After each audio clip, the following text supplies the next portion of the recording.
Welcome to Pup Fantasy Podcast.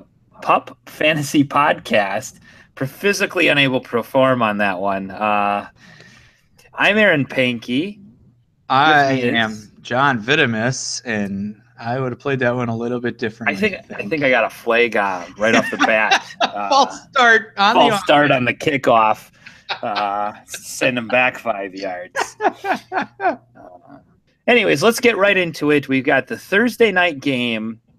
Broncos at the Colts. Broncos are favored. At this point, do you like anybody? No, if you're in the playoffs, you're not playing anybody from any of these teams. No, I can't. So speaking of playoffs, lots of teams are probably in the playoffs. Some teams probably started playoffs week 13. Some started last week. Hopefully you won your playoff matchup. But this is a deep fantasy playoff week right here. 15 and 16 usually are wrapping it up. Not many leagues go into week 17. Nope. There are some weeks that this week is the beginning of the championship. Some leagues do 2-week championships. Right. So you're right. You may play the same team twice, right? And total score over that. Yep. Some teams are also some of your leagues are keeping the bottom barrel teams alive with their own little championship. So we'll get to that. Yeah, we're going to cover that at the end. We'll cover maybe some strategies that can not only help you win your playoff matchup, but also move into next year as well. Do you have any teams in the playoffs, John?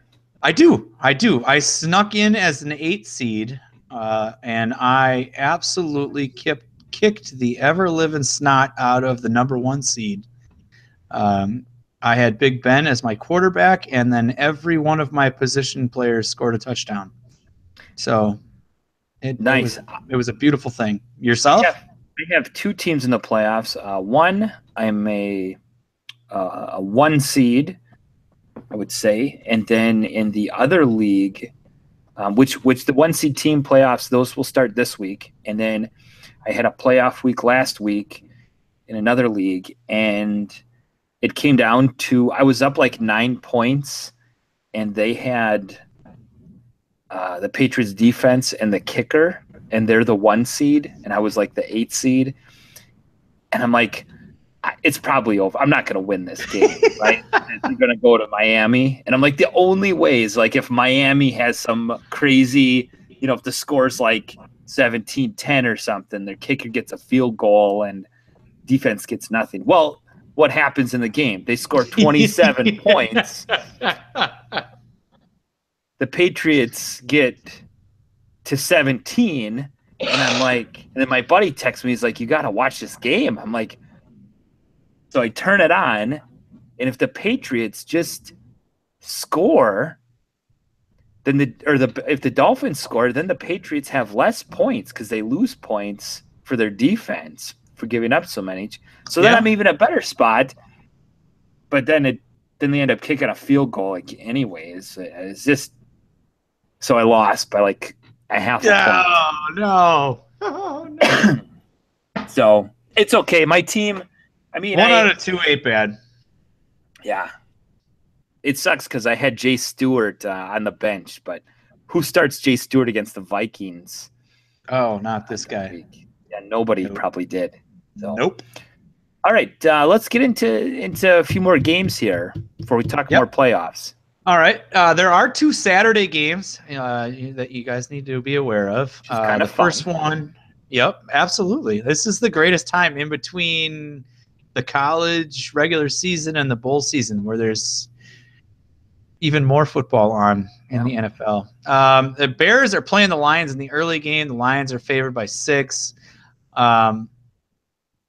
I don't really see anyone. If you want a lottery ticket, it's Tariq Cohen, but I don't see anybody that you're going to play outside the obvious. Yeah, outside the obvious, I don't see anybody that you're going to play. Do you think Stafford's worthy with the hand injury? I mean, is he going to? No, I don't. You worried about that? No. I am worried about it because I think that I don't think that he's going to throw as much anyway. And if they get up, there's no way he's throwing. So if you have another option, go to it. Yeah, absolutely. Yeah. Absolutely. Okay, and then we have the Chargers later in the day going at Kansas City, who kind of woke up last weekend with their offense. I mean, there's so many potential guys that you probably have on both of these teams. You probably had a lot of Chiefs players early in the year. You're probably in the playoffs, and now you're hoping that there was a big lull there, and hopefully now they're going to come back. But the Chargers are hot, so I don't know. Chargers are hot, and I think it's all the obvious suspects. I think it's Phillip Rivers, it's Travis Kelce. I was very encouraged because I have him on my team to see Kareem Hunt get in the end zone again. Not necessarily do I want Alex Smith this week because the Chargers do have a very good backfield defensively, but it's going to be the usual suspects. I don't know if there's anybody that you can just pick out that's going to be any better. Because if you're relying too much on the Chiefs, then you're probably not in the playoffs, quite honestly. Moving on to the Sunday early games, the Miami Dolphins are at the Buffalo Bills. There is no line in this game because I think it's still Nate Peterman starting. Bills defense, that's the only play I have here, and that should be. You may actually still be able to get them on the waiver wire if you need to. If you get to, most teams are locked. Well, see, my league allows for waiver wire transactions in the playoffs, but Miami's on a short week. They're traveling to Buffalo. Cutler's not going to play 2 good games in a row. Bills defense, if you can get them, that's where it's at. Ravens at Browns. Baltimore's 7.5-point favorite. I don't know if you want to start Josh Gordon. He's an exciting pick, but I just stay away. I wouldn't play any of these people in any of this game. I am starting Josh Gordon.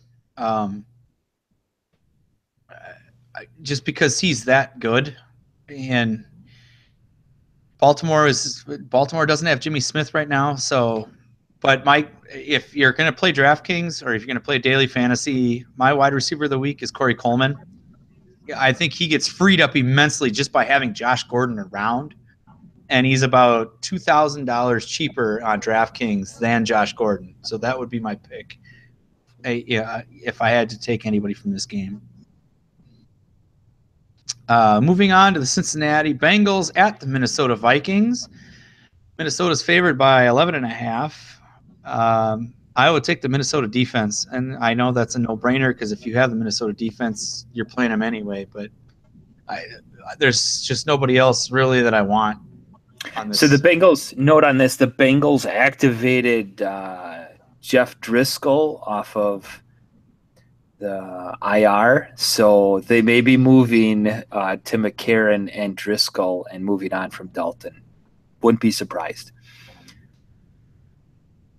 Next up, we have the Jets at the Saints. Saints are 17.5-point favorite.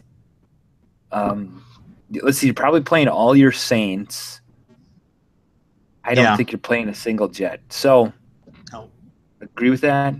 Yeah, I'm good. Yeah. Philadelphia Eagles at the New York Giants. Philly's favored by 8.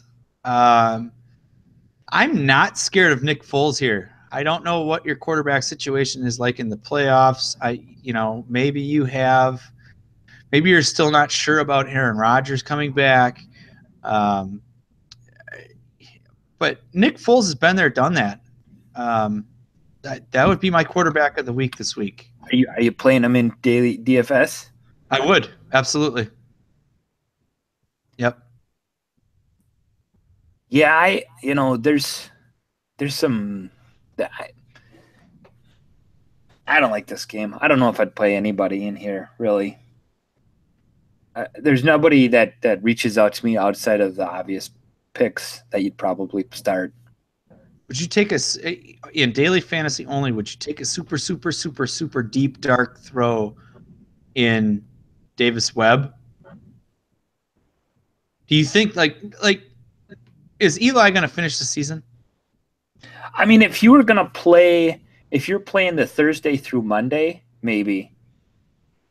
But I'm Not not on a playing. no, yeah, not on a Sunday, just early slate. No, Yeah, no, yeah, I get that. just yeah. Next, we got the Cardinals at the Redskins. I don't, I don't. I mean, Cousins should rock in this game, but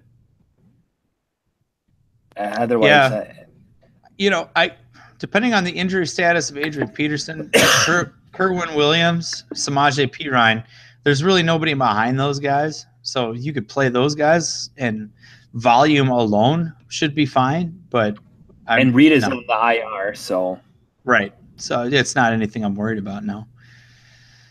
this game I'm Next, excited about.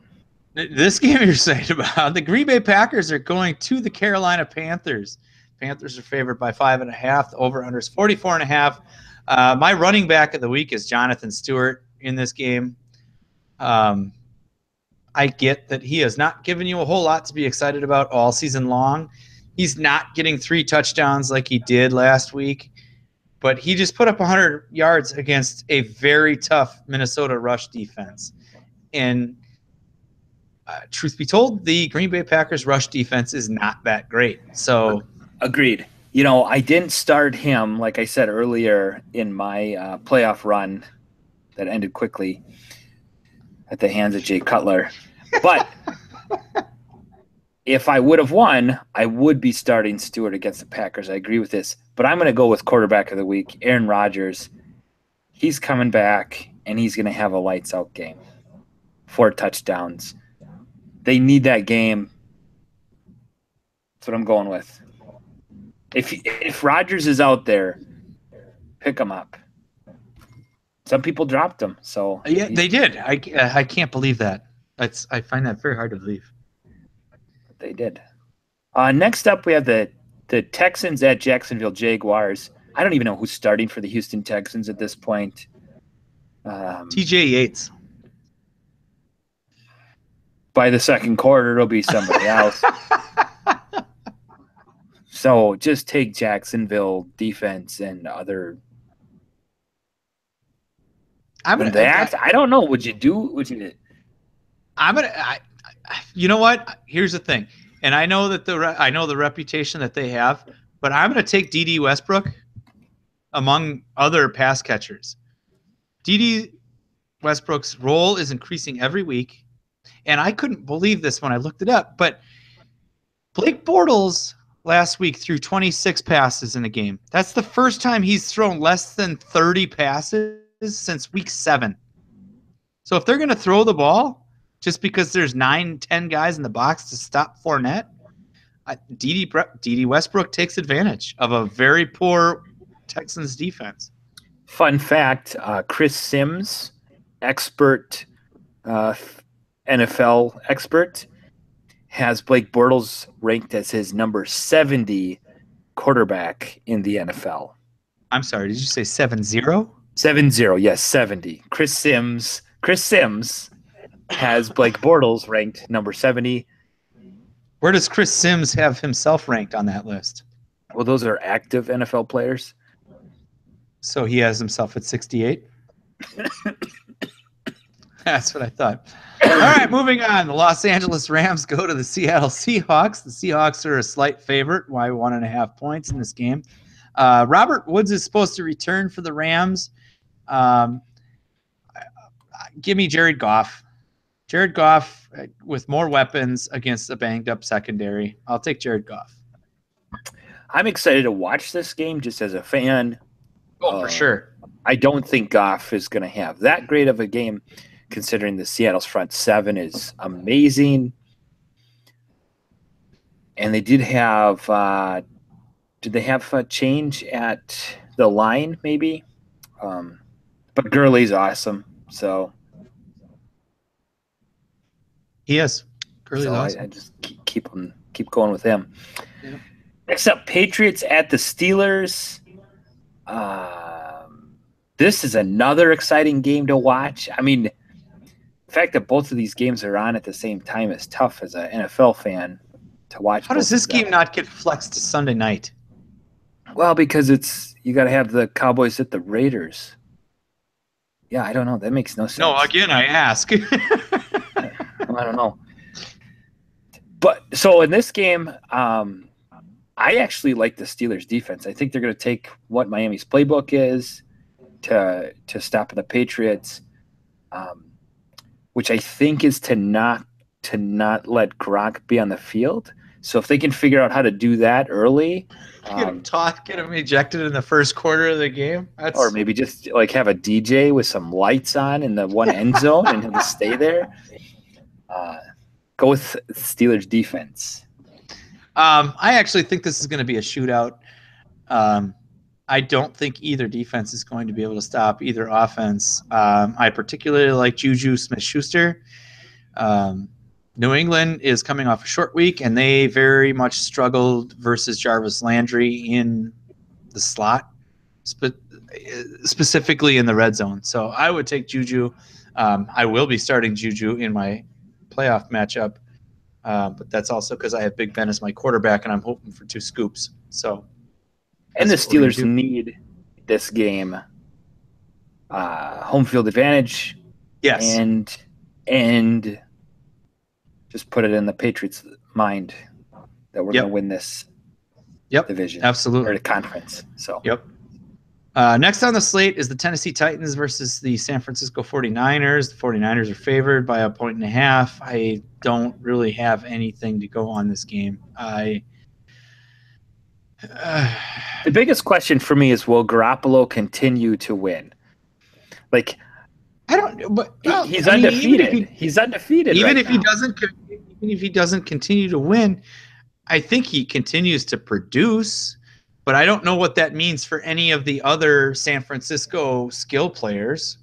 Oh, I think Goodwin keeps moving up. Like Trent Taylor's had a couple of good games with him as well. So like I don't know. I don't know that Garoppolo produces enough to be startable in a playoff game, fantasy playoff game. But DFS? I also don't DFS possibly.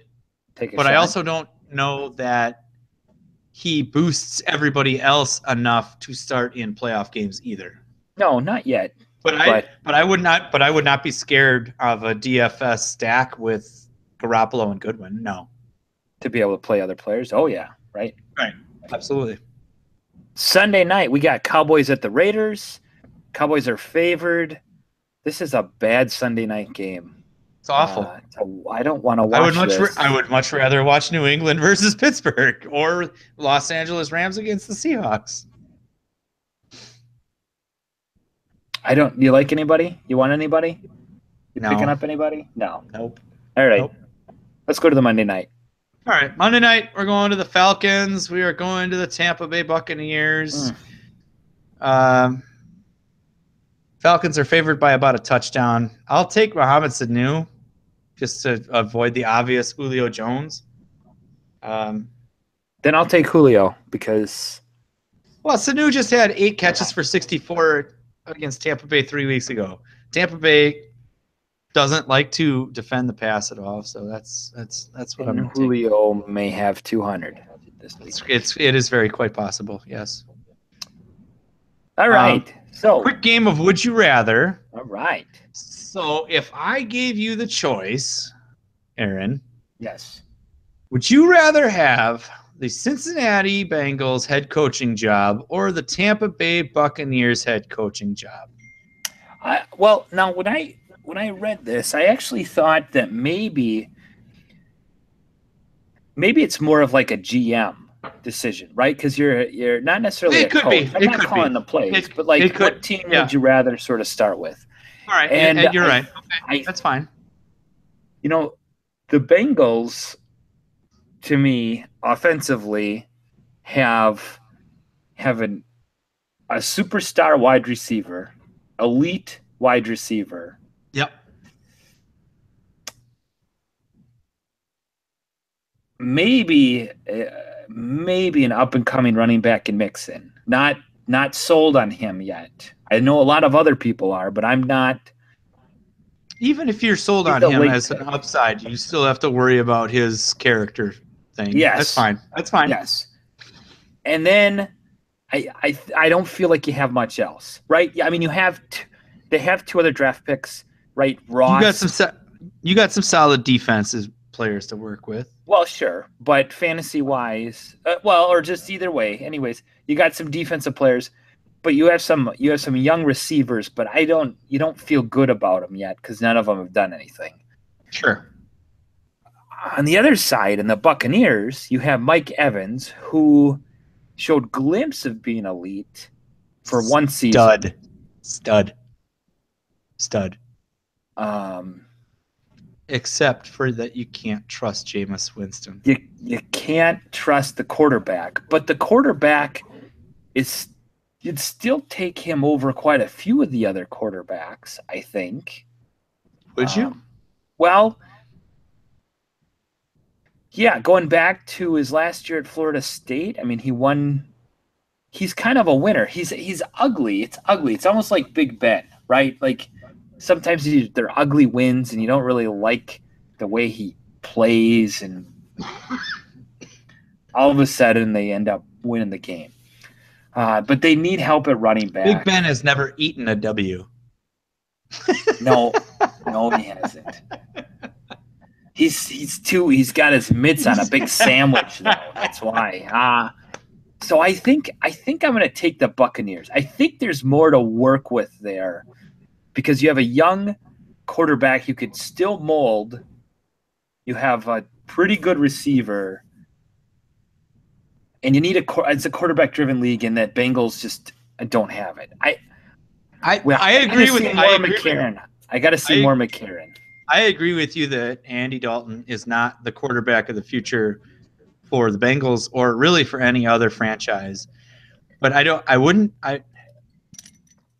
but I think that there is enough talent in Cincinnati that if you could get yourself a, say, Baker Mayfield or let's say Josh Allen, somebody that can come in and throw the football consistently without making the mistakes that Andy Dalton makes, I think you're good enough defensively to win right away. I can't say that about the Buccaneers. The Buccaneers don't like to tackle people, and they don't like to stop people from throwing the football. And in this league right now, in this day and age, you have to be able to stop people from throwing the football. And if you can't stop people from throwing the football and you have Jameis Winston as an immature quarterback, I don't think you win. So, like, I think for me, what it comes down to is you're right. Andy Dalton is not the guy. But I also don't think that Jameis Winston is the guy, but I think you're closer to resetting the guy in Cincinnati than you are in Tampa Bay. And look at who are the other quarterbacks you got to play against. Is the Buccaneers, you got Drew Brees, you got Cam Newton, and Matt Ryan you're playing. Right. Right? Absolutely. In the AFC North, you have Flacco, who's Ben is probably going to retire. Yep. And Cleveland. So, which Dalton could be playing for next year. I'm pretty close to starting for Cleveland next year. I mean, I don't want to break that news too early, but I'm pretty close to starting. Andy Dalton could be starting for them next year. They could be. He could be. Yep. So you're right. Yeah, I mean, in that standpoint, yes, you have a better chance of taking that division quickly. You just have a better start of rebooting. Yeah, better chance of rebooting. I mean, Brees is going to move on or retire soon, also. So yeah. But Ryan and Cam are going to be there for a while, so you're gonna come up against that quite a bit. Yep, absolutely. All right, next question. This week, I think is what you're asking. Who's going to have a better game, Tom Brady or Ben Roethlisberger? Playing against each other. This is a big game. I'm going to take Tom Brady. I think, like I said earlier, I think this is a shootout anyway. But I don't remember the last time Tom Brady had 2 consecutive clunkers. So I'll take Tom Brady. I think Big Ben at home. I think the Steelers will win. Brady may end up with one more touchdown than Big Ben. but I see Brady having a pick and Big Ben not. So that's why I'm going with Big Ben. I hope you're right, because I have Big Ben. Okay, so next up, let's talk a little bit about the teams that are at the bottom. Those teams that have not made the playoffs have probably said that their team is a dumpster fire since like week 3. They've been trying to pick up guys in the waiver wire and it just hasn't happened, or you've made some terrible trades that just haven't worked out for you, or whatever, you didn't make it. And maybe you're in a league where you now compete for the top spot in next year's draft. So who are one or two guys you might be targeting at that number 1 spot next year? If I had a number 1 pick, it would probably be Antonio Brown. Obviously, he's going to catch 100 balls. He's going to catch 1,800 yards worth of balls. And I don't see that offense slowing down anytime soon. But I could also see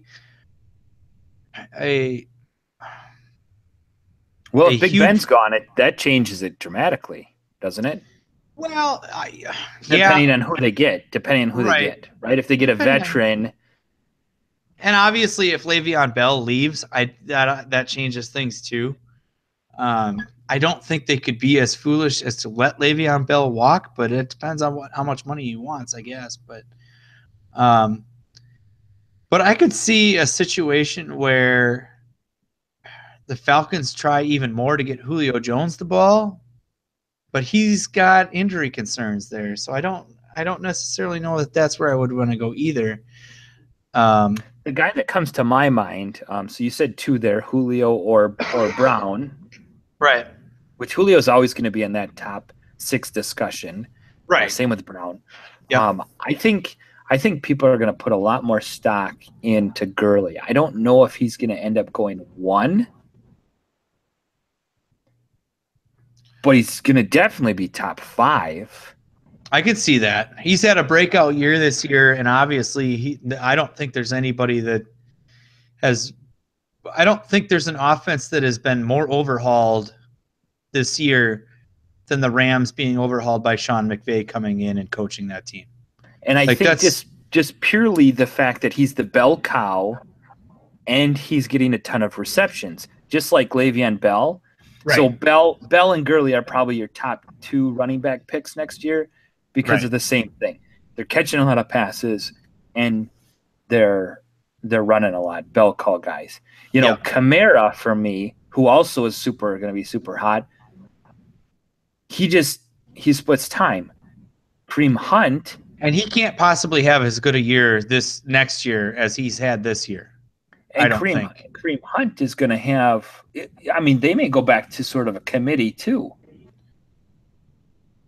Yeah, I think eventually they will. Happen.